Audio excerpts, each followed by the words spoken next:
మన పార్టీ యొక్క అర్జునుడు కార్యనిర్వాహక అధ్యక్షులు పెద్దలు రామనగర్ మాట్లాడాలని కోరుకుంటున్నాను. జై తెలంగాణ, జై తెలంగాణ.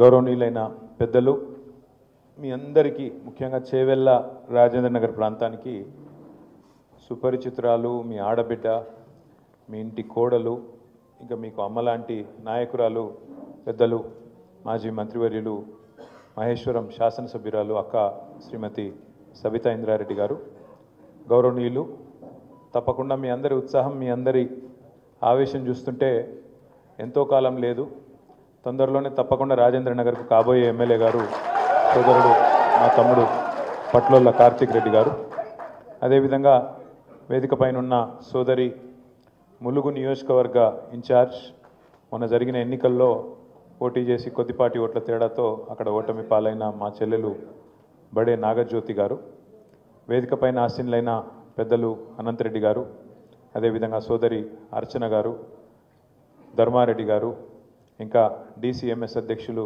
కృష్ణారెడ్డి గారు, చందా గారు, ఈరోజు పార్టీలోకి విచ్చేస్తున్న గౌరవనీయులైన శ్రీరామ్ రెడ్డి గారు, నరోత్తం రెడ్డి గారు, వారి వెంబడ విచ్చేసిన మరి సోదరులందరూ, ఈరోజు ఈస్టర్ పండుగ, సండే అంటే హైదరాబాద్లో అన్ని బంద్ ఉంటాయి, కానీ మరి సండే కూడా ప్రత్యేకంగా ఇక్కడికి విచ్చేసిన మీ అందరికీ హృదయపూర్వకంగా నమస్కారాలు తెలియజేస్తూ, ఈస్టర్ పండుగ సందర్భంగా ఈరోజు పండుగ జరుపుకుంటున్న క్రైస్తవ సోదరులందరికీ కూడా పేరు పేరున హృదయపూర్వకంగా వారికి కూడా శుభాకాంక్షలు తెలియజేస్తూ, అక్కగారు చాలా సింపుల్గా, క్లుప్తంగా, చాలా అద్భుతంగా ఒక విషయం చెప్పినారు. వాస్తవం ఏంటి అంటే ఇవాళ నష్టపోయింది కేసీఆర్ గారు, TRS పార్టీ కాదు, అది ఇప్పుడిప్పుడే అందరికీ అర్థమవుతా ఉంది. నిజానికి ఔటర్ రింగ్ రోడ్డు లోపల మనం ఎవరం కూడా కాంగ్రెస్ పార్టీ మోసపు వలలో పడలేదు. కాంగ్రెస్ ఎన్ని కథలు చెప్పినా, బీజేపీ ఎన్ని కథలు చెప్పినా, ఔటర్ రింగ్ రోడ్డు లోపల ఉన్న ప్రజలు మాత్రం లేదు వీళ్ళు నమ్మదగ్గ మనుషులు కాదు, ఖచ్చితంగా మళ్ళీ కేసీఆర్ రావాలి, మళ్ళీ గులాబీ జెండాను ఎగిరాలని చెప్పి, అది చేవెళ్ళ కావచ్చు, రాజేంద్ర నగర్ కావచ్చు, అన్ని నియోజకవర్గాల్లో మననే గెలిపించినారు, మన పార్టీని గెలిపించినారు. ఒక్క సీటు కూడా ORR లోపల కాంగ్రెస్ పార్టీకి ఇయ్యలే. బీజేపీకి కూడా అడ్డిమారి గుడి దెబ్బ అని ఒక సీట్ వచ్చింది, అది కూడా మన క్యాండిడేట్ మనం పెట్టినోడు కొద్దిగా కరెక్ట్ లేకుండా ఆఖరికి ఆగమాగం చేసిండు కాబట్టి గోషామాయలు పోయింది. కానీ లేదా బరాబర్ గోషామాయలతో సహా కాంగ్రెస్కు బీజేపీకి ఒక్క సీటు రాకుండా హైదరాబాద్ను ఏకపక్షంగా మనం స్వీప్ చేస్తుంటాం. వాస్తవం ఏంటి అంటే ప్రజలు ఎప్పుడైనా కూడా మంచి పనులను ఖచ్చితంగా ఆదరిస్తారు. కాకపోతే పేదలు లేదా కొంతమంది ఎవరైతే మిత్రులు ఉంటారో, ఇంకా ఎవరైనా ఎక్కువ చెప్తే, కేసీఆర్ లక్షిస్తుండు కదా, నేను మీదికి వెళ్ళి తులం బంగారం ఇస్తా అని చెప్తే కొద్దిగా మా ఆడబిడ్డలు అక్కడక్కడ కొద్దిగా టెంప్ట్ అయినరు.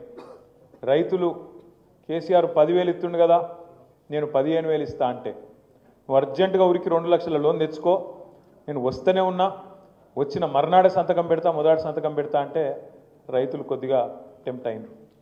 అట్లే పెద్ద మనుషులు 2,000 కాదు 4,000 ఇస్తా, కేసీఆర్ ఇంట్లో అవ్వకో తాతకో ఇస్తున్నాడు, నేను ఇద్దరికి ఇస్తా, ఇంటికి 2 పెన్షన్లు ఇస్తా, సోనియమ్మ చెప్పింది వచ్చే నెల నుంచి పైసలు పడుతూనే ఉంటాయి అని చెప్పి గట్టిగా చెప్తే పాపం కొంతమంది వాళ్ళు కూడా టెంప్ట్ అయినారు. అట్లాగే నేను రాగానే మొదటి సంవత్సరంలోనే 2 లక్షల ఉద్యోగాలు నింపుతా అని చెప్పగానే రాహుల్ గాంధీ వచ్చి అశోక్ నగర్ ఛాయ్ హోటల్ కాడ కూర్చొని ఛాయ్ దాక్కుంటా పోజులు కొట్టుకుంటూ చెప్పగానే మనం ఇచ్చిన 1,60,000 ఉద్యోగాలు మర్చిపోయినారు, ఆయన మొదటి సంవత్సరమే 2 లక్షల ఉద్యోగాలు ఇస్తారట అని చెప్పి పిల్లలు కూడా కొంత టెంప్ట్ అయినారు. ఇట్లా ఇన్ని రకాలుగా 1-2 కాదు 420 వాగ్దానాలు చేసి, 420 అంటే మోసం అంటలేను నేను, నిజంగానే 420 వాగ్దానాలు చేసిరు. ఎస్సీ డిక్లరేషన్ కోసం మీ చేవెళ్ళని మీటింగ్ పెట్టారు, SC ST డిక్లరేషన్. ఖార్గే సాబ్ను పిలిచిరు, ఇక్కడ ఉన్న వాళ్ళు చెప్తే నమ్మతలేరు, ఇక్కడున్న రేవంత్ రెడ్డిని, బట్టి విక్రమార్కని ఎవరు నమ్మతలేరు, పెద్దోళ్ళని తీసుకురావాలని చెప్పి ఖార్గే సాబ్ను పాపం ఢిల్లీకి వెళ్ళి తెచ్చారు. అట్లే రైతు డిక్లరేషన్ అని చెప్పి రాహుల్ గాంధీని తీసుకొచ్చి వరంగల్లో మీటింగ్ పెట్టినారు. అట్లాగే BC డిక్లరేషన్ అని చెప్పి సిద్ధరామయ్య గారిని తీసుకొచ్చి కామారెడ్డిలో మీటింగ్ పెట్టినారు. యువజన డిక్లరేషన్, విద్యార్థి డిక్లరేషన్ అని చెప్పి తీసుకొచ్చి మన ప్రియాంక గాంధీ గారిని తీసుకొచ్చి హైదరాబాద్లో మీటింగ్. ఆఖరికి మహేశ్వరం నియోజకవర్గంలో మొత్తం మేనిఫెస్టో అంటే అన్నిటి సమాహారంగా ఇన్ని డిక్లరేషన్లు, ఈ కథ కార్ఖానా మొత్తం అన్నీ చేసి ఒక దగ్గర కూర్చి దాన్ని అంతటిని తీసుకొచ్చి తుక్కుగూడలో మీటింగ్ పెట్టి సోనియా గాంధీ గారిని పిలుచుకొచ్చి మరి రాష్ట్ర ప్రజలకు మేము ఇస్తున్న మాట 10 ఏళ్ళు మీరు టీఆర్ఎస్ను చూసిండ్రు, మాకు ఒక్క అవకాశం ఇయ్యండి, తెలంగాణ వచ్చినాక ఒక్క తాప కూడా ఛాన్స్ ఇయ్యరా అంటే కొంతమంది అట్లా కూడా ఆలోచించారు. 2 సార్లు వీళ్ళకి ఇచ్చినాం కదా, ఒకసారి వాళ్ళకి ఇత్తాంతి ఏం పోయింది అనుకొని ఛాన్స్ తీసుకున్నారు. మరి అలా ఛాన్స్ తీసుకుంటే ఏమైంది? మనమే చదువుకొని బొందల పడ్డట్టు అయింది, మంచిగా తినే పల్లెంలో మను పోసుకున్నట్టు అయింది. ఎందుకంటే మీరు ఆలోచన చేయండి, నిజంగానే మంచి పనులు చేస్తే అధికారం ఎవ్వరికి శాశ్వతం కాదు. నిజంగానే మంచి పనులు చేస్తే వీళ్ళు కాంగ్రెస్ వాళ్ళు మనం కూడా అభినందించాలి. ఎందుకంటే కొన్ని మంచి జరిగినప్పుడు మంచి అనాలి. రాజశేఖర్ రెడ్డి గారు ఆనాడు ఆరోగ్యశ్రీ అనే మంచి పథకం పెట్టిండు అని చెప్పి కేసీఆర్ గారు స్వయంగా శాసనసభలోనే అందరి ముందే కుండబద్దలు కొట్టినట్టు చెప్పడమే కాకుండా దాన్ని కొనసాగిస్తా అని చెప్పారు. మంచి పనులు చేస్తే ఒప్పుకోవాలి, తప్పేమున్నది. ఫీజు రీయింబర్స్మెంట్, ఎందుకంటే ఇవ్వలం శాశ్వతం కాదు, అధికారము ఎవరికి శాశ్వతం కాదు, మనిషి జీవితమే శాశ్వతం కాదు. మరి ఉన్నప్పుడు నువ్వేమన్నా మంచి పని చేస్తే దాన్ని యాద్ చేసుకోవాలి, తప్పేం లేదు. ఫీజు రీయింబర్స్మెంట్ లాంటి మంచి కార్యక్రమం పెడితే తప్పకుండా యాద్ చేసుకున్నాం. ఇవాళ చంద్రబాబు నాయుడు గారి జన్మదినం, వారికి కూడా నా హృదయపూర్వకంగా జన్మదిన శుభాకాంక్షలు. వారు కూడా చేసింది, వారు ముఖ్యమంత్రిగా ఉన్నప్పుడు కూడా కొన్ని పనులు జరిగినాయి హైదరాబాద్లో, ఇక్కడ కొన్ని ఐటీ కంపెనీలు తేవడంలో కానీ ఇంకోటి కానీ, వారికి కూడా మనం తప్పకుండా గుర్తు చేసుకోవాలి. ఎందుకు చెప్తున్నా అంటే సంస్కారవంతమైన ప్రభుత్వం అంటే అట్లా ప్రవర్తిస్తుంది. మనం 10 ఏళ్ళు ఉన్నాం ప్రభుత్వంలో, కానీ ఎన్నడూ నీ ఆనవాళ్ళు దుర్చేస్తా, నీ ఇది చేస్తా, చెరిపేస్తా అనలే. ఆనవాళ్ళు దుర్పేసుడు అంటే అది ఎప్పటికీ అనాగరిక రాజుల కాలం నాటి కథ. ఒక రాజు ఇంకో రాజ్యం మీద దండయాత్ర చేసి దాన్ని గెలుచుకుంటే ఆ రాజ్యం యొక్క ఆనవాళ్ళను విడిచే ప్రయత్నం అప్పట్లో ఎదురు. కానీ దండయాత్రలు చేసిన రాజులు కూడా కాకతీయుల ఆనవాళ్ళు వచ్చి వీళ్ళు ఆసఫ్ జాహీలు, కుతుబ్ షాహీలు వాళ్ళు దుడిపేయలే. ఇంకా చెరువులు దవ్విరు, చెరువులు దవ్వుతుంది, పుడిచేస్తావు పోయి మళ్ళీ పుడిచాం కదా. మంచి పనులు చేస్తే దాన్ని చెడగొట్టద్దు. కానీ ఈ ప్రభుత్వం చేస్తున్న కిరాతకపు పని ఏంది అంటే రేవంత్ రెడ్డి గారి ప్రభుత్వం, వాళ్ళు మంచి పనులు చేయరు, చేసిన మంచి పనులు ఆపుతారు. ఇది వీళ్ళ తెలివి. మీరు ఆలోచించండి ఒక్కసారి. మనం ఎవ్వరం కూడా హైదరాబాద్ నగర అభివృద్ధికో తెలంగాణ అభివృద్ధికో, తెలంగాణలో పేదలకు మంచి జరుగుతుంటేనో అందరం కూడా సహకరిస్తాం, అందరం కూడా సపోర్ట్లు కొడతాం, అవసరమైతే ముంగటి వరుసలు నిలబడి మంచి పని చేస్తున్నారని చెప్తాం. కానీ ఏం జరుగుతుంది వాళ్ళ 16 నెలల్లో? వీళ్ళే కదా చెప్పింది 100 రోజుల్లో 6 గ్యారంటీలు అన్నారు. 500 రోజులైంది, 500 రోజులైంది, 100 రోజులు కాదు 500 అయింది. మరి 500 రోజుల తర్వాత ఒక్కటంటే ఒక్క హామీ అమలైందా? ఏదన్నా ఒక్కటి పూర్తిగా చేసినరా? ఒకటే అది కూడా సగం చేసిర్రు. ఏది? Free bus. ఇక ఆ బస్సు అందం నేను చెప్పరాదు, ఇక మళ్ళీ నా మీద ఒక కేసు పెడతారు. కాదు పెట్టరు కానీ అలా మనమే చూస్తున్నాం. ఇదివరకు ఎన్నడూ చూడని విచిత్రాలు చూస్తున్నాం. మా ఆడబిడ్డలు ఒకరినొకరు సీట్ల కోసం తన్నుకునే పరిస్థితి. ఇక రాజకీయాల సీట్ల కోసం తన్నుకుంటే గమ్మత్, కానీ బస్సుల సీట్ల కోసం తన్నుకునే పరిస్థితి కూడా వచ్చింది. ఇవాళ పరిస్థితి వచ్చింది కాంగ్రెస్ ప్రభుత్వం వల్ల. అట్లాగే మీరు ఆలోచించండి, ఎన్ని కథలు చెప్పిండ్రు. 2500 ఇస్తా, ఇంట్లో అత్తుంటే అత్తకు 4000, కోడలుంటే కోడలకు 2500. నేను మొన్న మధ్యన సూర్యాపేట పోతే ఆడ మా జగదీష్ రెడ్డి గారు ఒక ఇంట్లో మా కార్యకర్త ఇంట్లో భోజనం చేద్దాం అని తీసుకుపోతే ఆడ భోజనం చేసినాక కూర్చొని మాట్లాడుతున్నాం. మా అమ్మగారు అని పరిచయం చేసిండ్రు. ఎట్లున్నారమ్మా అంటే బాగానే ఉన్న బిడ్డ అన్నది. అన్నాక మరి కొడుకు పెళ్లి చేసినావు మొన్ననే, యువకుడు తమ్ముడు, ఎట్లుందమ్మా మరి కోడలి పిల్ల ఎట్లుంది అన్న.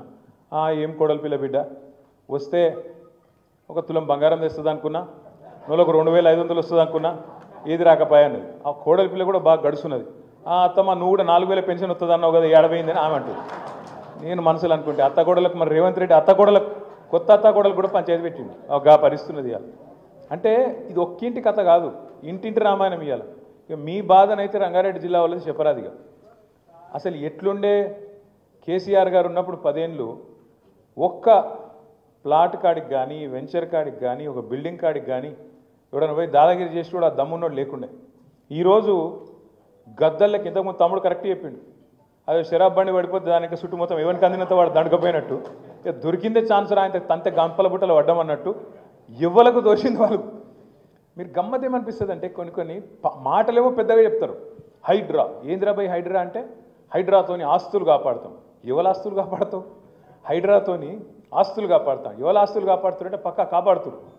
పొంగులేటి శ్రీనివాసరెడ్డి ఇల్లు మాత్రం ముట్టరు. ఏది షెర్ల FTL ఉన్న శ్రీనివాసరెడ్డిది ముట్టరు. పట్నం మహేందర్ రెడ్డి నట్టనడమ చెరువులో కట్టినా ఆయనదేం కాదు. కేవీపీ రామచంద్రరావుది చెరువు మీదనే ఉన్నా ఆయనది ముట్టరు. అట్లాగే రేవంత్ రెడ్డి వాళ్ళ అన్న తిరుపతి రెడ్డి గారిది FTL లోపలున్నా దాన్ని ముట్టరు. ఇక మరి ఎవడు దొరికిండు తేరగా? అల్కగా దొరికిటాడు ఎవడు? గరీబుగాడు. కొట్టుర్రా అంటే కొట్టుర్రు, కొడతారు. మళ్ళీ మీ ఎమ్మెల్యే సాబ్ది కూడా ముడతలేరా? ఎమ్మెల్యే సాబ్ది కూడా ముడతలేరు, కొడతలేరు. కొట్టేతందుకు ముట్టేతందుకు ఎవడు అల్కగా దొరుకుతాడు? గరీబుగాడు. ఏడ దేవులాడాలి? దేవులాడురి.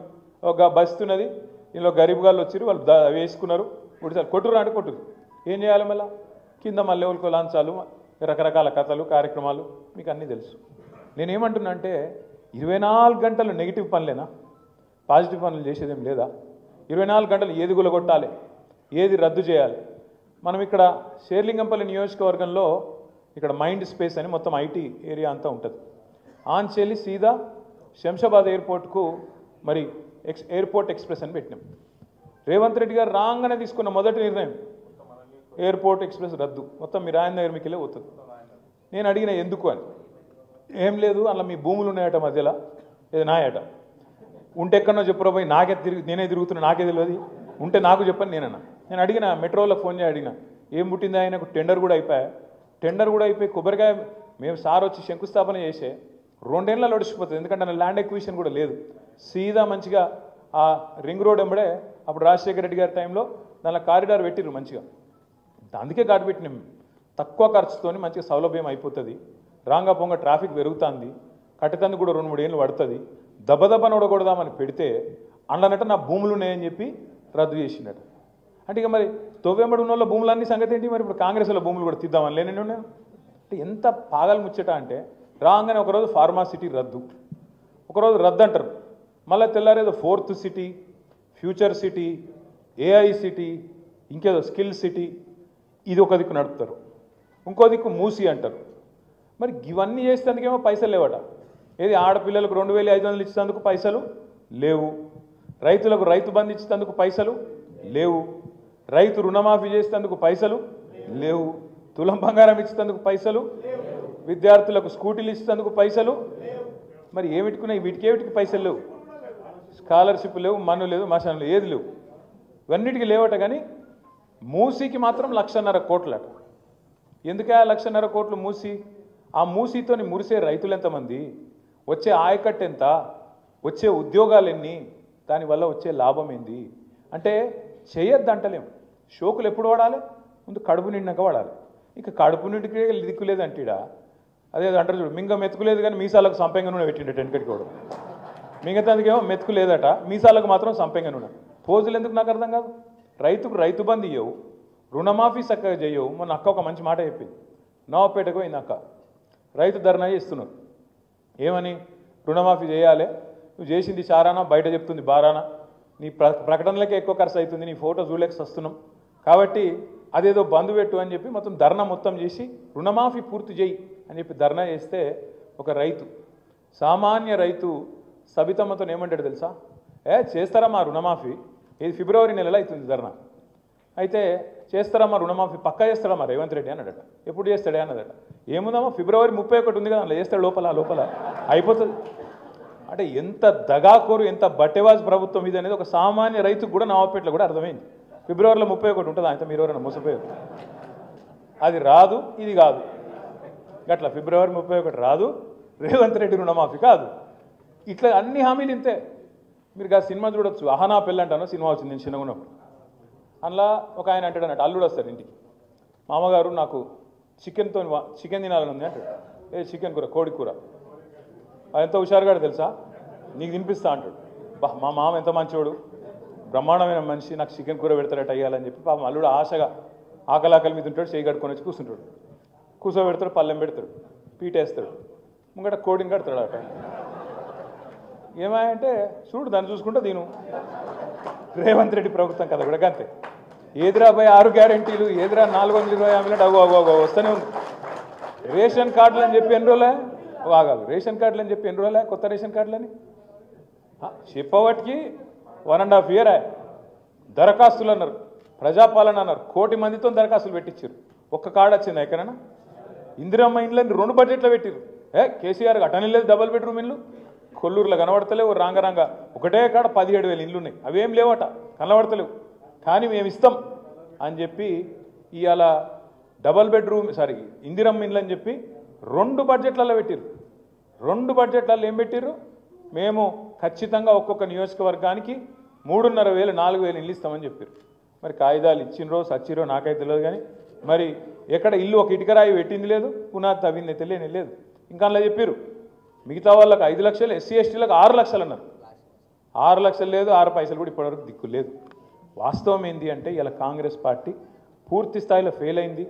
నెగిటివ్ పాలిటిక్స్తోని పేదవాడి మీద తన ప్రతాపం చూపెట్టి ఇచ్చిన మాట నిలబెట్టుకోక ఇప్పటికే కాంగ్రెస్ ఖతమైపోయే పరిస్థితి వచ్చింది. ఇలా శ్రీరామ్ రెడ్డి గారు, నరోత్తన్ రెడ్డి గారు గొప్ప మాట అన్నారు. ఏమన్నాడు ఆయన?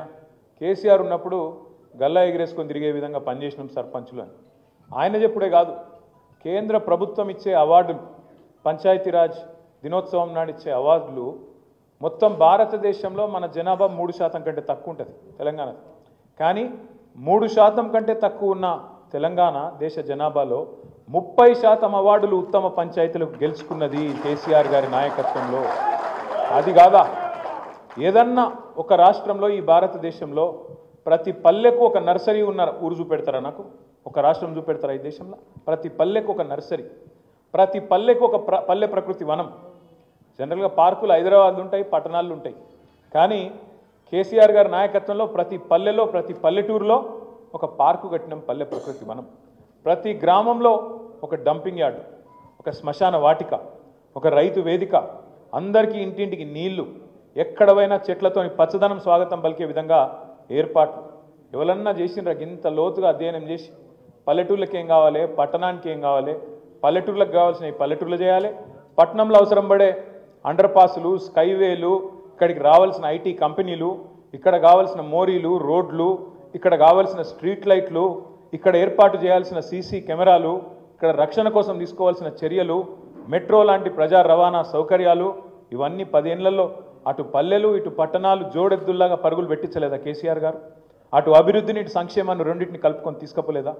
అందుకే నేను మిమ్మల్ని ప్రార్థించేది, నేను మీతో విజ్ఞప్తి చేసేది, జరిగిన నష్టం ఎన్నికల్లో మన ఓటమితోని మనకు తక్కువ జరిగింది, తెలంగాణ సమాజానికి ఎక్కువ జరిగింది. ఇది అక్షర సత్యం, ఇది వాస్తవం.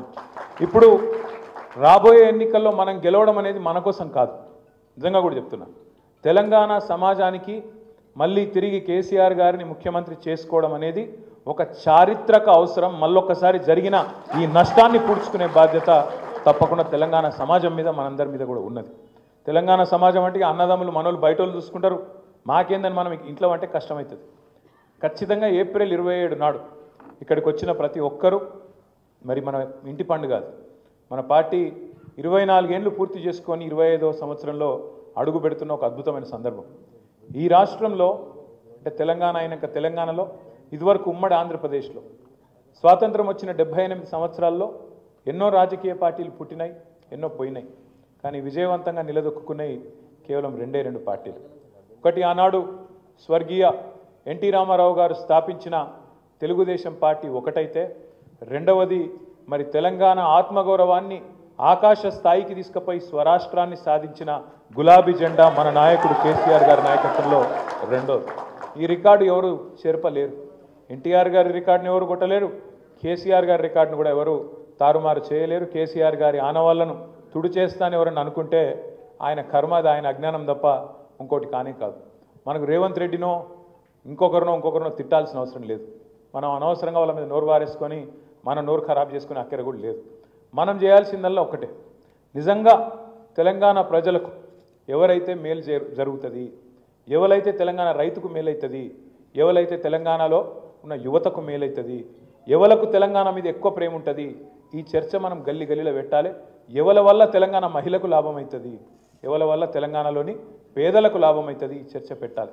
ఈ సందర్భంగా ఇంకో పార్టీని కూడా మనం మర్చిపోవద్దు, భారతీయ జనతా పార్టీ. 11 ఏళ్ళ మోడీ గారు ప్రధానమంత్రి అయి దేశంలో మతం పిచ్చి లేపుడు తప్ప, మతం పేరు మీద ఇచ్చగొట్టుడు తప్ప, మతం పేరు మీద హిందూ ముస్లిం అని చెప్పి ఆగం చేసుడు తప్ప చేసిందైతే ఏమీ లేదు. నిన్న మొన్న మీరు చూసింటారు, మొత్తం ప్రపంచ ర్యాంకులలో ఎన్నో వివిధ రకాల రంగాల్లో వెనుకకు పోతా ఉన్నాం. రేవంత్ రెడ్డి గారి నాయకత్వంలో తెలంగాణ ఎట్లా వెనుకపోతుందో బడేబాయ్ మోడీ నాయకత్వంలో కూడా వెనుకకు పోతూనే ఉన్నది తప్ప ముంగట పడ్డదైతే కొత్తగా ఏం లేదు. ఎందుకంటే తెలంగాణ విషయమే తీసుకోండి. మోడీ గారి ప్రభుత్వం వచ్చినాక తెలంగాణకు ఒక బడి ఇచ్చిండ్రా ఇప్పటివరకు కొత్తగా? ఒక గుడికి పైసలు ఇచ్చిరా? పోని ఒక కాలేజ్ ఇచ్చిండ్రా? ఒక పరిశ్రమ వచ్చినందుకు సహకారం చేసిండ్రా? మీరు ఆలోచన చేయండి జాగ్రత్తగా. నేను చెప్పేది తప్ప ఒప్ప విచారించండి. దేశమంతా మెడికల్ కాలేజీలు ఇస్తారు మోడీ గారు, కానీ ఇక్కడ కేసీఆర్ గారు జిల్లాకు ఒక మెడికల్ కాలేజ్, జిల్లాకు ఒక నర్సింగ్ కాలేజ్ పెడుతుంటే దానికి సహకరించరు. దేశంలోని వివిధ రాష్ట్రాల్లో ప్రాజెక్టులకు జాతీయ ప్రాజెక్ట్ హోదా ఇస్తారు, కానీ మన పాలమూరు రంగారెడ్డి ఎత్తిపోతల పథకానికి జాతీయ హోదా ఇయ్యరు, కాళేశ్వరానికి జాతీయ హోదా ఇయ్యరు. మనకు ఉన్నయే గుంజుకపోతారు. మన లోయర్ సీలేరు విద్యుత్ గుంజుకపోతాడు. కరెంటు కష్టాల్లో ఉన్నాం స్వామి చెయ్యకు అంటే కూడా వినడు. మీరు రైతుల మోటార్లకు మీటర్లు పెట్టాలంటాడు, లేకపోతే మెడ మీద కత్తి పెట్టి తెలంగాణకి ఇచ్చే పైసలు తగ్గిస్తా అంటాడు. నెగిటివ్ పాలిటిక్స్ తప్ప పాజిటివ్గా ఒక్క పని కూడా ఈ 11 ఏళ్లలో భారతీయ జనతా పార్టీ మనకు చేసిందేం లేదు. ఇంకా ఆ మాటకు వస్తే గట్టిగా మాట్లాడాల్సి వస్తే మనం వాళ్ళకి ఇచ్చేది ఎక్కువ, భారత ప్రభుత్వానికి మనకు వచ్చేది తక్కువ. మనం ఇచ్చేది రూపాయి, ఆడికెళ్ళి వాపసు వచ్చేది 45 పైసలు, అంతకంటే ఎక్కువ మనకు రాదు. మనం ఈ దేశాన్ని సాదుతున్న రాష్ట్రాల్లో ఒకటి. ఈ దేశానికి పైసలు ఇచ్చి పోషించి వెనుకబడ్డ ప్రాంతాలకు ఇవాళ దేశాభివృద్ధిలో నిజంగా జాతి నిర్మాణంలో పాలు పంచుకుంటున్నది తెలంగాణ బిడ్డల చెమట రక్తం అనే మాట నేను గుర్తు చేస్తూ మీ అందరిని ప్రార్థిస్తా ఉన్నాను.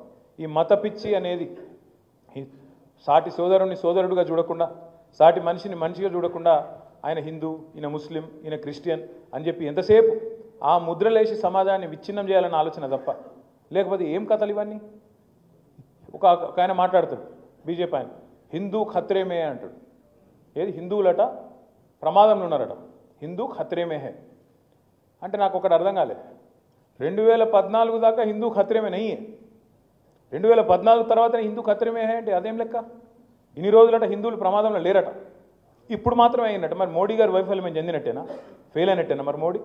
2014 తర్వాత మోడీ గారు ప్రధానమంత్రి అయిన తర్వాత, భారతీయ జనతా పార్టీ అధికారంలోకి వచ్చిన తర్వాత 80% ఉండే దేశంలో, 80% హిందువులు ఉండే దేశంలో హిందూ ఖత్రేమే హే అనే స్లోగన్కి అర్థం ఉందా అసలు? స్వాతంత్రం వచ్చినప్పటి నాటి నుంచి లేని పంచాయతీ ఇప్పుడు ఎందుకు పెడుతున్నారు కొత్తగా? ఎందుకంటే వాళ్ళ సలిమంటల్లో వాళ్ళు సలిగాచుకునేందుకు దేశాన్ని విడగొట్టి ఇచ్చగొట్టి ఖచ్చితంగా వాళ్ళ రాజకీయం కోసం తప్ప చేసిన ఒక్క మంచి పని మీద ఓటు అడగమని అడగండి భారతీయ జనతా పార్టీ నాయకుని. ఏ ఒక్క భారతీయ జనతా పార్టీ నాయకుడైనా ఓట్లు అడిగేటప్పుడు నేను ఒక 5 పదాలు చెప్తా: హిందూ, ముస్లిం, పాకిస్తాన్, జై శ్రీరామ్, మోడీ. ఈ 5 పదాలు చెప్పకుండా ఓటు అడిగేటోడు ఎవడన్నా ఉన్నాడా? నేను ఈ పని చేసిన కాబట్టి నాకు ఓటేయండి అని చెప్పే పరిస్థితి ఉందా? హిందూ అనాలి, ముస్లిం అనాలి, పాకిస్తాన్ అనాలి, జై శ్రీరామ్ అనాలి, ఓట్లు వేసుకోవాలి, అవతల పడాలి, మళ్ళా కనబడద్దు. ఇది తప్ప 11 ఏళ్లలో భారతీయ జనతా పార్టీ మనకు చేసింది ఏంది ఆలోచించండి. ఇంకొక మాట కూడా నేను అడుగుతా ఉన్నా, మీరు జాగ్రత్తగా ఆలోచించండి. ఇలా తెలంగాణకు సంబంధించినంత వరకు ఇద్దరు కూడా శత్రువులే, 2 జాతీయ పార్టీలు, 2 ఢిల్లీ పార్టీలు శత్రువులే, అటు బీజేపీ ఇటు కాంగ్రెస్. ఎందుకంటారా? మీరు ఆలోచించండి, జాగ్రత్తగా ఆలోచించండి. రేవంత్ రెడ్డి గారు ముఖ్యమంత్రి అయిన తర్వాత ఏప్రిల్ 2024లో మోడీ గారు పార్లమెంట్ ఎన్నికల్లో ప్రచారానికి వచ్చి ఏం చెప్పిండు? తెలంగాణలో ప్రచారం చేసేటప్పుడు తెలంగాణ మీద బడా లూట్ హో రహా హై, ఇక్కడ పెద్ద లూటీ జరుగుతున్నది, ఇక్కడ ఆర్ఆర్ ట్యాక్స్ అని వసూలు చేస్తున్నారు. ఆర్ఆర్ అంటే రాహుల్ రేవంత్, ట్యాక్స్ వసూలు చేస్తున్నారు బిల్డర్ల కాడ, బిల్డింగ్లు కట్టుకునేటోళ్ళ కాడ, స్క్వేర్ ఫీట్కి ఇన్ని పైసలు అని చెప్పి లెక్కబెట్టి తీసుకుంటున్నారు అని చెప్పి ఏప్రిల్ 2024లో మాట్లాడి. మరి ఇప్పుడు వార్షికోత్సవం కూడా అయిపోయింది, యానివర్సరీ కూడా అయిపోయింది. ఏది ఇప్పుడు సంవత్సరమా మాట్లాడి ఏమన్నా చేసిండా? మరి దాని మీద దొంగతనం జరుగుతుందని ప్రధానమంత్రి చెప్తాడు, కానీ దొంగను పట్టుకుంటాను మాత్రం ముందుకు రాడు, ఏం చేయడు. సంవత్సరం అయిపోయా. రేవంత్ రెడ్డి గారు ఆయన బామ్మర్దికి కేంద్ర ప్రభుత్వ పథకం ఒకటి ఉంటుంది, అమృత్ అని. ఆ అమృత్ అనే పథకంలో బామ్మర్ది కంపెనీకు అర్హత లేకపోయినా, క్వాలిఫికేషన్ లేకపోయినా 1137 కోట్ల కాంట్రాక్ట్ ఇచ్చింది ఆయన బామ్మర్ది సుజన్ రెడ్డి అని. ఇస్తే నేను ఢిల్లీ దాకా పోయి షికాయత్ చేసిన, ఇది ఇంత అరాచకం చేస్తున్నాడు రేవంత్ రెడ్డి, బామ్మర్ది కంపెనీ కాబట్టి ఆయనత అప్పనంగా అత్తసొమ్మ అల్లుడు దానం చేసినట్టు ఆయనత ఇచ్చేసిండు, ఇంత అన్యాయం చేస్తాడు, దీని మీద యాక్షన్ తీసుకోండి అని చెప్పి కేంద్ర మంత్రి ఖట్టర్ గారికి చెప్పొచ్చిన. చెప్పి కూడా 6 నెలలే, ఏమైనా యాక్షన్ ఉందా? ఉండదు. అట్లాగే తెలంగాణ రెవెన్యూ మంత్రి శ్రీనివాస్ రెడ్డి ఆయన ఇంటి మీద ఈడీ దాడి అవుతుంది. ఈడీ దాడి అవుతుంది. దాడి అయ్యి కూడా ఇప్పుడు దగ్గర 6 నెలలే. అటు ఈడీ ఓడు నోరు తెరుస్తలేడు, ఇటు ఈయన నోరు తెరుస్తలేడు. ఏమైంది రాబాయ్, ఏమైనా దొరికిందా అంటే ఆయన చెప్పాడు, ఈయన చెప్పాడు, ఇద్దరు చెప్పారు. అంటే ఎంత దగ్గర సంబంధం చూడండి. ఆఖరికి నిన్నగాక మొన్న సోనియా గాంధీ గారి మీద, రాహుల్ గాంధీ గారి మీద ఈడీ వాళ్ళు ఛార్జ్ షీట్ వేసారు. నేషనల్ హెరాల్డ్ అని ఏదో స్కామ్ అయింది 2000 కోట్లు అని చెప్పి 2-3 రోజుల కిందట ఛార్జ్ షీట్ వేసారు. దేశంలో ఉన్న కాంగ్రెస్ వాళ్ళందరూ లొల్లి పెట్టారు. పాప మా మహేష్ గౌడ్, అంజన్ యాదవ్, విఎన్ మంత్రావు సాబ్ వీళ్ళందరూ పోయి ఈడీ ఆఫీస్ ముంగట పడ్డారు, ధర్నా చేసారు, లొల్లి పెట్టారు, తిట్టిరు. వాళ్ళిద్దరైతే గలీజ్ తిట్లు కూడా తిట్టిరు. కానీ రేవంత్ రెడ్డి గారు మాత్రం ఇప్పటికి 5-6 రోజులే కుయ్యి లేదు, కాయి లేదు, స్టడీ లేదు, సప్పుడు లేదు. ఏది రాహుల్ గాంధీని, సోనియా గాంధీ మీద కేసు పెడితే కూడా కేంద్ర ప్రభుత్వం రేవంత్ రెడ్డి మాత్రం ఉష్ గప్చుప్ అంటుండే తప్ప మాట్లాడతలేడు. ఎందుకు? ఏం అర్థం చేసుకోవాలి మరి మనం దీన్ని? రాబోయే రోజుల్లో జరగబోయే రాజకీయం గురించి ఇది ఒక సంకేతమా?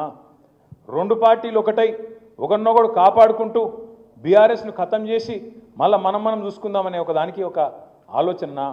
ఈ తెలంగాణ సమాజం కూడా జాగ్రత్తగా ఆలోచించాలి. ఎందుకు వీళ్ళిద్దరికి అంత కోపం? గులాబీ జెండా అంటే ఏం తప్పు చేసింది గులాబీ జెండా? తెలంగాణ తెచ్చుడు తప్పైందా? తెలంగాణను అగ్రభాగాన నిలబెట్టుడు తప్పైందా కేసీఆర్ గారు? తెలంగాణలో జిల్లాకు ఒక మెడికల్ కాలేజ్ పెట్టుడు తప్పైందా? ప్రతి ఊరును బాగు చేసుడు, ఇంతకు నరోత్తమ్ రెడ్డి చెప్పినట్టు ప్రతి ఊరును బాగు చేయాలని చెప్పి జాతీయ స్థాయిలో 30% పంచాయతీ అవార్డులు గెలుచుకునే స్థాయికి తెలంగాణ తీసుకుపోవడం తప్పైందా? ఇంటింటికి నల్లా పెట్టి దేశానికి ఆదర్శంగా నిలబడడం తప్పైందా? మిషన్ కాకతీయ పెట్టి అన్ని చెర్లను బాగా చేసుడు తప్పైందా? ఏం తప్పు చేసిండు కేసీఆర్ గారు? రైతు బంధు తెచ్చి భారతదేశంలో పీఎం కిసాన్ అని ప్రధానమంత్రి నరేంద్ర మోడీ పెట్టతందుకు ప్రేరణగా నిలిచుడు తప్పైందా? ఏం తప్పైంది? యాదాద్రి గుడిగట్టుడు తప్పైందా? లేదా మా అక్క నాయకత్వంలో మన ఊరు మన బడి అని పెట్టి దాదాపు 26,000 పాఠశాలలు, ప్రభుత్వ పాఠశాలలను 3 దశల్లో మంచిగా చేయాలని ఆలోచన చేసుడు తప్ప, తెలంగాణలో పచ్చదనం పెంచుడు తప్ప, నీళ్ళను పెంచుడు తప్ప, భూముల ధరలు పెరుగుడు తప్ప, తెలంగాణలో ప్రతి ఇండస్ట్రీ బాగుపడుడు తప్ప ఏంది మనం చేసిన తప్పు? ఎందుకు వెనుకపోవాలి? ఎందుకు కథం కావాలి బీఆర్ఎస్? అందుకే మీతో రిక్వెస్ట్ చేసేది, ప్రార్థించేది, ఈ పార్టీ ఇంకో 25 ఏళ్ళు, ఇంకో 50 ఏళ్ళు గట్టిగా ఉండు అనేది, మంచిగా ఉండు అనేది. అధికారం ఎవరికి శాశ్వతం కాదు. అప్పుడప్పుడు అధికారం ఉంటాం కావచ్చు, అప్పుడప్పుడు ప్రతిపక్షంలో ఉంటాం కావచ్చు. ఎట్లున్నా ఈ గులాబీ జెండానే తెలంగాణకు శ్రీరామ రక్ష. ఇది మనం మర్చిపోవద్దు. ఈ గులాబీ జెండానే తెలంగాణకు గుండె ధైర్యం. ఇది ఉన్నంతకాలం తెలంగాణ గలం విప్పుతూనే ఉంటుంది. గలం విప్పుతూనే ఉంటుంది. నేను ఉత్తగానే అంటలేను. మూసీ అని చెప్పి మూసీలో మీ రాజేంద్ర నగర్ నియోజకవర్గంలోని హైదర్ షా కోట్లో, పక్కనే బౌద్ధుర్పురాలో, కిషన్ బాగ్లో ఇష్టం వచ్చినట్టు అరాచకం చేస్తుంటే అడ్డుకున్నది ఈ గులాబీ జెండానే, మర్చిపోవద్దు. హైడ్రా పేరు మీద పేద ప్రజల గుండెలు ఆగిపోతుంటే, ఆ దౌర్జన్యాలు ఇష్టం వచ్చినట్టు కొనసాగుతుంటే అటు కోర్టుకు పోయింది, ఇటు నిలదీసింది, ప్రభుత్వాన్ని కడిగేసింది అసెంబ్లీలో. ఇదే గులాబీ జెండా, మర్చిపోవద్దు. లగచర్లలో, కొడంగల్లో అక్కడ ఉండే గిరిజన రైతులను వాళ్ళని 40 రోజులు జైల్లో పెట్టి బేడీలేసి గుంజుకొని వాళ్ళ భూములు గుంజుకునే ప్రయత్నం చేస్తే, అక్కడ ఆడవాళ్ళ మీద అసభ్యంగా ప్రవర్తిస్తే అడ్డుకొని ఢిల్లీ దాకా పోయి కొట్లాడింది ఈ గులాబీ జెండానే, మనం మర్చిపోవద్దు. నిన్నగాక మొన్న సెంట్రల్ యూనివర్సిటీ విద్యార్థులు కంచెగచ్చిబౌలిలో కొట్లాడుతుంటే వాళ్ళకు అండగా నిలబడ్డది ఎవరు? ఈ గులాబీ జెండా కాదా? అందుకే నేను అనేది, ప్రజలకు ఏ కష్టం వచ్చినా ఆనాడు ఉద్యమంలో, తర్వాత అధికారంలో, ఈరోజు ప్రతిపక్షంలో నిలబడ్డది, నిల్చునేది ఈ గులాబీ జెండా. అందుకే ఖచ్చితంగా ఈ గులాబీ జెండానే తెలంగాణ గుండె ధైర్యం అనే మాట మళ్ళొక్కసారి మీకు గుర్తు చేస్తూ, 27 నాడు తమ్ముడు కార్తిక్ రెడ్డి గారు చెప్తా ఉన్నారు, సోదరులు అనంత్ రెడ్డి గారు, కృష్ణారెడ్డి గారు కూడా చెప్తా ఉండే, ఇప్పుడు అన్న మరి పెద్ద ఎత్తున వస్తున్నామని చెప్పిండ్రు. కానీ పెద్ద ఎత్తున వచ్చారంటే మీరు దయచేసి ఒక రిక్వెస్ట్, హైదరాబాద్లో మీద ఒక బదనాం ఉంది మన మీద. ఏంటంటే మనం కొద్దిగా హైదరాబాద్, రంగారెడ్డి, కరెక్టే అక్క మీరు చెప్పేది. అంటే రాజేంద్ర నగర్ మళ్ళీ ఇటే కదక్క, అయితే రంగారెడ్డి, సరే ఓకే. హైదరాబాద్ అంటే మనం హైదరాబాద్లో కలిసిపోయినట్టు అయిపోయినాం కదా. కాబట్టి నేను ఏమంటున్నా అంటే జర వీళ్ళు టైంకు రారనే బదనాం అవుతున్నది మన మీద. టైంకు రారు, వస్తే కూడా మళ్ళీ ఎక్కువసేపు కూర్చోరు. ఒకళ్ళు అటు ఫోన్ పట్టుకొని అటు విక్తారు, ఒకళ్ళు ఇటు ఫోన్ పట్టుకొని ఇటు విక్తారు. కొద్దిగా బిజీగా ఉంటారు వీళ్ళనే బదనాం అవుతున్నది. కాలాగదు మనకే. నేను వేరే ఉద్దేశంతో అంటలేదు. దయచేసి నేను మిమ్మల్ని కోరేది ఏంటంటే, ఇది నా ఇంట్లో పండుగనో మీ ఇంట్లో పండుగనో కాదు, మనందరి ఇళ్లలో పండుగ. ఇది మనందరి కుటుంబమైన ఈ పార్టీ యొక్క 25వ వార్షికోత్సవం. ఖచ్చితంగా దీన్ని అద్భుతంగా చేసుకోవాల్సిన బాధ్యత మన మీద ఉంది. 3-4 పనులు మనం చేసుకోవాలి. ఇంకా వారం రోజులు టైం ఉంది. సరిగ్గా ఇవాళ 20 తారీఖు, మనది 27 తారీఖు రోజు ఉన్నది. మీ అందరితో వచ్చే సండే మీ అందరితో ప్రార్థన ఏంటంటే మొట్టమొదలు మీరు చేవెళ్ళ రాజేంద్రనగర్లో మీరు బాగా హుషారు కావాలి. ఎందుకంటే 2 నియోజకవర్గాల్లో కూడా ఉప ఎన్నికలు ముమ్మాటికి వస్తాయి. 2 కూడా మళ్ళా గుద్ది గెలవాలి. మళ్ళా గుద్ది గెలవాలి అంటున్నా. గుద్ది గెలవాలంటే ఇక మళ్ళా దిమ్మ తిరగాలి కాంగ్రెస్ పార్టీ. ఆ స్థాయిలో గెలవాలి. నెంబర్ 1. అది జరగాలంటే ఏం చేయాలి? మరి ఎక్కడెక్కడనైతే బస్తీలలో జెండా దిమ్మెలు ఉన్నాయో, ఊళ్ళలో జెండా దిమ్మెలు ఉన్నాయో ఉన్న వాటికి మంచిగా రంగు వేసుకోవాలి. మళ్ళీ పింక్ పెయింట్ పూసుకోవాలి. మంచిగా పేరు రాసుకోవాలి. కేసీఆర్ జిందాబాద్, జై తెలంగాణ అని చెప్పి మంచిగా బందోబస్తుగా ఇంట్లో పండుగకు సిద్ధంగా బోనాల పండుగకు, బతుకమ్మ పండుగకు, దసరా పండుగకు చేసుకోమంతా మంచిగా ఇల్లు చదువుకోవాలి. మంతా ఇల్లు ఉడుచుకోవాలి. సున్నాలు వేసుకోవాలి. సున్నాలు వేసుకుంటే వాళ్ళు ఇప్పుడు ఎల్లమ్మ పండుగ ఉందనుకో చేసుకోరా. అట్లాగే ఇది మన ఊళ్ళో పండుగ లేక మన పండుగ, మన పార్టీ పండుగ కాబట్టి జెండా దిమ్మెలు ఉన్న వాటిని బందోబస్తుగా చేసుకోవాలి. దయచేసి నేను పెద్దలందరినీ కోరుతున్నా, ఏ ఊరు కావురు నరసింహారెడ్డి గారు బాధ్యత తీసుకోండి, బ్రహ్మాండంగా చేసుకుందాం. దబ్బన లేదనుకో ఆన్నో ఇన్నో జెండా దిమ్మె కట్టుకోవాలి. ఎందుకంటే కొన్నిసార్లు ఊర్లు పెరిగినాయి, కొన్ని బస్తీలు పెరిగినాయి, పక్క కాలనీలు వచ్చినాయి, ఆడ కట్టుకోవాలి. కొత్త దిమ్మె కట్టాలి. కట్టుకొని వారం రోజులు ఇంత తిప్పి తిప్పి కొడితే మంచి గుంపు మేస్త్రి దొరికితే, అరే ఇక గుంపు మేస్త్రి అంటే ఎట్లా మీరు? అరే నేను రేవంత్ రెడ్డిని అంటలేను, మామూలు మేస్త్రి అంట. అరే మీరు మర్చిపోతురు. ఆ గుంపు మేస్త్రేమో కుల్లగొట్టేటోడు, నేను మాట్లాడేటోడేమో కట్టేటోడు. ఆయన కుల్లగొట్టుడు తప్ప కట్టుడు రాదు ఆయనకి. అందుకే నేను మిమ్మల్ని అడిగేది, మంచోళ్ళని పట్టుకొని కొత్త దిమ్మెలు కట్టుండ్రి. లేని కాడ దిమ్మెలు కట్టుకుందాం, బందోబస్తుగా పెట్టుకుందాం. నెంబర్ 1. రెండోది ఉన్న కాడ మంచిగా వాటిని టింకరింగ్ చేసుకొని మంచిగా వేసుకొని తయారు చేసుకుందాం. పార్టీ మెటీరియల్ మొత్తం పంపింది. జెండాలు గిండాలు మొత్తం పంపిరు. మీరు కదిలితే ఎట్లా కదలాలంటే మొత్తం జెండాలు గిండాలు కట్టుకొని మంచిగా మెడలకు కండువాలు వేసుకొని టోపీలు గిపిలు పెట్టుకొని, అరే కదిలినరా భయ్ వీళ్ళు మళ్ళీ రంగారెడ్డి జిల్లా వాళ్ళు కదిలినరు అని చెప్పి కాంగ్రెస్ బీజేపీ వాళ్ళ గుండెలు జారిపోయేటట్టు కదలాలి. మీ బస్సులకు ఇప్పుడు మొత్తం తెలంగాణలోనే రిచెస్ట్ జిల్లా ఏది?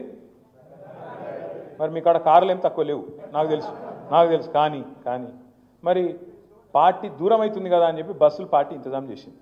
ఈ కార్లు రాన్రి, కానీ మీరు పెద్ద పెద్ద నాయకులందరూ బస్సులనే రావాలి. ఒక్కరోజు కష్టపడాలి. కార్తిక్ రెడ్డి గారు నేను కోరుతున్నా, ఆయన కూడా బస్సులనే రావాలి. గట్టిగా సభలు కొట్టారు. కార్తిక్ రెడ్డి గారు బస్సులనే వస్తారు. సవితక్క కూడా వస్తుంటే ఇంకా గట్టిగా సభ ఇంకా గట్టిగా కొట్టాలి. ఎందుకంటే నాయకుడు అనేటోడు ముంగటపడి మనం లీడ్ చేయాలి. ఖచ్చితంగా మనం బస్సు ఎక్కితే మనం ఎంబడి అందరు ఎక్కుతారు. లేకపోతే ఏమవుతుంది? ఎవరి కార్ల వాళ్ళు కూర్చుంటారు, అరే రండి భయ అని చెప్పి మీరు బయలుదేరిననుకో ఆ బస్సు అటుకెళ్ళటే ఎక్కుతుంది. ఆ బస్సులో 10 మంది 5 మంది ఎక్కి ఆయన మధ్యలో దిగి మధ్యలోకి వెళ్ళిపోతారు. మీకు తెలుసు, నాకు తెలుసు. 25 ఏళ్ళ గామాత్రం అనుభవం వస్తుంది కదా, వచ్చింది. అందుకే దయచేసి మిమ్మల్ని కోరేది, ముందే మన మీద బద్నాం ఉంది, కాలాగదని. ముందే మన మీద బద్నాం ఉంది, వీళ్ళు చివరి దాకా ఉండరని. మరి ఉంటామా? చేసుకుందామా? పక్కా చేద్దామా? మీ టార్గెట్లు సబితక్క, తర్వాత కార్తీకు, తర్వాత అనంతన్న, కృష్ణన్న అందరు మీకు వచ్చి కూర్చొని చెప్తారు. మీరు దయచేసి కూర్చొని మంచిగా ఎక్కడోళ్ళు అక్కడ ఇప్పటి నుంచి ప్లాన్ చేసుకోరు. దిమ్మెలు, బంటింగ్లు కట్టుడు, బ్రహ్మాండంగా పోస్టర్లు, వాల్ రైటింగ్లు. ఇక ఇంట్లో పండుగ అన్నప్పుడు ఏమేమి చెప్తామో అవన్నీ చేయాలి. దానికి మీరు చిన్నపిల్లలు కాదు, నేను మీకు బొట్టు పెట్టి చెప్పే అక్కర లేదు, పక్కా చేయాలి. రెండవది, మా పద్మారావు సాబ్ ఉంటాడు, మా చిచ్చా, ఎవరు సికింద్రాబాద్ ఎమ్మెల్యే సాబ్. ఇక హైదరాబాద్లో ఎట్లుంటారో మీకు తెలుసుగా. ఇదివరకు వరంగల్ మీటింగ్ అయింది, మేమందరం మీటింగ్ పోయి వాపస్ వస్తున్నాం. మాకు జనగామ కాడ పద్మారావు సాబ్ పక్కన ఛాయ్ తాగుతుండు. మాకంటే ముందు ఎట్లా వచ్చిండ బాయిన అని ఆపుతుంది. ఏం సంగతి చిచ్చా గీడేం చేస్తున్నావే అంటే నేను ఇకపోయినా ట్రాఫిక్లో ఆడుకు రానేరే లేదు నేను అనవాడు. నేనంటే చిచ్చా నువ్వు మంచిగున్నావే, నువ్వు ఎల్లుడు ఆలస్యంగా వెళ్తావు, మళ్ళీ వచ్చి మధ్యలో ఇరుక్కపోయినా మళ్ళీ ఎటకారం నిష్ఠూరం ఎందుకే నాకు అర్థం కాదంటే, ఏం చేయమంటావు రా మరి నేను ఏం చేయాలి అంటుండు. మళ్ళీ మీరందరూ కూడా అసంటోళ్ళే. మంచిగా కండువ దులిపి మీరు స్నానం చేసి పౌడర్ వేసుకొని మంచిగా దూకొని మంచిగా మెల్లగెళ్తామంటే కుదరదు. ఆడికి ఆ రోజు వరంగల్కు 30-40 వేల బండ్లు వస్తాయి. మరి 30-40 వేల బండ్లలో ట్రాఫిక్ జామ్ కాదా? బరాబర్ అవుతుంది. మరి ఇరుకద్దు అనుకుంటే ఏం చేయాలి? ముందు వెళ్ళాలి. ఇక ముందు ఎప్పుడు ఏంది మీరు మాట్లాడుకోరు. ఎందుకంటే డిస్టెన్స్ బట్టి, తోవ బట్టి, ఆడికి పోయే రోడ్డు బట్టి. ఇప్పుడు రోడ్డు మీద గింతంత పాటోళ్ళు ఉంటేనే ఆగమాగం అవుతుంది ట్రాఫిక్. మనకు హైదరాబాద్లో అందరికీ ఎరికే మనకు. కాబట్టి నా ప్రార్థన ఏంటంటే టైంకి వెళ్ళుండ్రి. పొద్దున ఊళ్ళలో జెండా ఎగిరేయండి, బస్తీలో జెండా ఎగిరేయండి. ఎక్కడికక్కడ ఏప్రిల్ 27 నాడు పొద్దున టిఫిన్ తినంగానే మొదలు జెండాలు ఎగిరేసి ఎక్కడికక్కడ జెండాలు గుంజి గట్టిగా అందరు జై తెలంగాణ అనుకొని బస్సు ఎక్కాలి. బస్సు ఎక్కి ఎంత తొందరగా మీరు వరంగల్ చేరుకుంటే మీరు మీటింగ్కి వస్తారు. ఆడ 1200 ఎకరాలు 1250 ఎకరాలు మొత్తం సభా ప్రాంగణం. అందులో 250 ఎకర్ మనకు మీటింగ్కు, మిగతాదంతా పార్కింగ్. మీరు దూరం కూడా ఉండేది లేదు, పక్కకే ఉంటుంది, పక్కకే దిగుడు. ఎక్కువ నడిస్తే 200 మీటర్లు నడిచేది ఉంటుంది తప్ప ఏం కాదు. 200 మీటర్లు నడుచుడు ఏం కాదు, ఆరోగ్యానికి కూడా మంచిదే. తప్పకుండా మీరందరూ మరి చేరుకొని పార్కింగ్ స్పాట్ కూడా మీకు ముందే గూగుల్ మ్యాప్లో పంపుతాం. మీరు ఆడికే రావాలి, ఆడనే దిగాలి, ఆడికే వెళ్ళటే మీటింగ్ చేసుకుంటాం. మీటింగ్లో కూడా లంబాచాడో ఏముండదు. ఇక ధర్మారెడ్డి గారు ఇచ్చినట్టు లంబాచాడో ప్రసంగం కూడా ఎవరు ఇయ్యరు. అక్కడ కేవలం కేసీఆర్ గారు మాట్లాడతారు.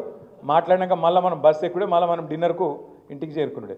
అందుకే ఎవ్వరు రంది పెట్టుకోకుండా మీరందరూ ప్రశాంతంగా మీరు ఎవరి బస్సు వాళ్ళు ఎక్కి, బస్సు ఎక్కుడంటే మళ్ళీ మీరు ఒక్కలెక్కితే కాదు, బస్సు నిండా చూసుకొని మనోళ్ళందరూ ఇప్పుడే అనుకోండి, ఏ బస్సులో ఏ డివిజన్ వాళ్ళు, ఏ బస్సు వాళ్ళు, ఏ కాలనీ వాళ్ళు ఎంతమంది వస్తుండ్రు అనుకోవాలి. వాళ్ళందరితో మాట్లాడుకోవాలి, బస్సుకి ఇద్దరిని ఇన్ఛార్జ్ పెట్టుకొని పర్ఫెక్ట్ కోఆర్డినేషన్ చేసుకోవాలి. మిగతా వాళ్ళకంటే మీకు ఎక్కువ ముఖ్యం. ఈ 2 నియోజకవర్గాల్లో ఖచ్చితంగా ఉప ఎన్నికలు ఈ సంవత్సరంలోనే వస్తాయి. నేను చెప్పేది ఆషామాషిగా చెప్తలేను. మన రేవంత్ రెడ్డి గారు అసెంబ్లీలో అన్నారు, ఉప ఎన్నికలు రావు అన్నారు. ఏమన్నాడు జడ్జి గారు తెల్లారి? తాట తీస్తా ఇంకోసారి లైన్ దాటితే అన్నాడు.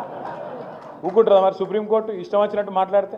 నీళ్ళు కూడా అంటే మన మీద ఏదో ఉర్రొచ్చు, రోజు సబితక్క మీద ఉర్రొచ్చు, నా మీద ఉర్రొచ్చు అసెంబ్లీలో. ఇక సుప్రీంకోర్టు మీద కూడా ఉడతామంటే ఇట్లా వాళ్ళు ఊకోరు కదా. అందుకే నేను చెప్పేది, రాజేంద్ర నగర్ వాళ్ళు, చేవెళ్ళోళ్ళు మీరు పట్టుబట్టాలి. దయచేసి ఏ ఊరు కా ఊరు ప్లాన్ చేసుకోండి, మైక్రో ప్లానింగ్ చేసుకోండి, ఇన్ఛార్జీలు కరెక్ట్గా పెట్టుకోండి. అనంతన్న కూడా బస్సు ఎక్కాలి, నరసన్న కూడా ఎక్కాలి, కృష్ణన్న కూడా ఎక్కాలి. ఇక వీళ్ళు వాళ్ళు కాదు, అందరూ మొత్తం అందరం బస్సు ఎక్కాల్సిందే, రావాల్సిందే. మీరందరూ కార్లు ఉన్నోళ్ళే. మీ కార్లు ఉంటే వెనకాల మీ నాయకులను కొంతమందిని కూర్చోబెట్టారు, కార్లు తెప్పించుకోండి. కావాలంటే వచ్చేటప్పుడు కార్లలో నేను అద్దంటలేదు, కానీ పోయేటప్పుడు అయితే అందరం కలిసికట్టుగా బస్సులనే పోదాం. మరి జాగ్రత్తగా పోయి జాగ్రత్తగా వద్దాం. ఏ రోజు డేటు? 27. వేరే పనులు పెట్టుకోకురి. ఆ రోజు సండేనే, నాకు తెలుసు మీకు వేరే పని కూడా ఉండదు. 20 రియల్ ఎస్టేట్ పనులు అయితే అసలే లేవు, ఏం మీటింగులు లేవు, ఏం లేవు. కాబట్టి అందరు కూడా ఉదయమే బస్సు ఎక్కుండ్రి, సీదా చెలో వరంగల్, ఆడ కలుసుకుందాం మళ్ళందరం. జై తెలంగాణ, జై కేసీఆర్. Thank you. ఒక 2 నిమిషాలు మీరు మీద పడకండి. ఒక మినిట్ మీద మొదలుగా ఇక్కడ దిక్కెళ్ళి రాని, అత్తాపురం రాని అన్న 2 నిమిషాలు. శ్రీరామరెడ్డి అన్న ఒక్కొక్కరుగా అన్న మీరు అడ్డం రాకు, నరసింహ ఇట్లా